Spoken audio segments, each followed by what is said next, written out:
My name is Kurt Ringmo. I'm the Deputy Head for Business Services at Welling School, also known as the School Business Manager. Kurt Ringmo is known as something of a penny pincher around the corridors of Welling School in Kent. I've made a lot of savings really through the 2.5 years I've been here. In the beginning it was a question of getting used to how things work, but every day really as I go along I'm continuously monitoring where we're spending our money, where the money's coming from, where we should be spending the money. Hi Kurt. Working hard. Yes, always. Just called to say we met with the governors. Excellent. Did they speak much about the Achievement for All? Kurt's great to work with. In terms of his personality, he's funny, he tells you things that you don't ever want to hear, like quite often, no, you can't have that because it costs too much money. And he is a skinflint, he is. He's quite known for it around the school and we all love him for it. But what I really like about working with Kurt is that he always comes up with a solution. As a school business manager, what you find with school budgets, they're so complex and it's essential really to make the savings on the smaller things as well as the bigger things. As you may have noticed, my chair's really squeaky.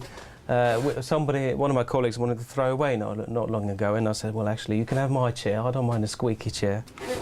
On a big scale, up on my shelf there's a big list of the monthly payments we make to Care Facility Services because we're a PFI school. I've worked in partnership with Care to ensure that they source their own products rather than using subcontractors. Also, they've empowered their staff and trained their staff to do things like changing door closers. Whereas before, by going through a subcontractor, we'd be probably paying about £130 to get a door closer fixed. Now we're paying for the door closers, which is about £50 a pop. And then Care Facility Services fix it, put it up for us free of charge. And there's tens of thousands of pounds saving in that new way of doing it. One of the challenges of managing a school of 1,600 pupils is accounting for hidden costs, such as vandalism. One of Kurt's ways of doing this is by having regular meetings with the student council. Do any of you have any thoughts about how much it might cost the school to fix various things like say their door closers when they break? How much do you think that might cost? About 200 to about 300. The target I have for the school council in terms of achieving savings on vandalism is around about a £10,000 figure on an annual basis, and that would go towards building an outdoor shelter for them. Kurt believes that if he can get his message across to the student council, all the students will benefit from these savings. So what is going to be the best way that we can offer this to them? Maybe saying, you know, this is how much it costs for one to be fixed, how much we spent, what could we get instead of that, so iMac computers, etc. I think that's a very good point, because that's the bottom line of the tens of thousands of pounds we spend on vandalism. It's really all unnecessary, and there's so many resources and things that we could do within the school, particularly in terms of Apple Macs.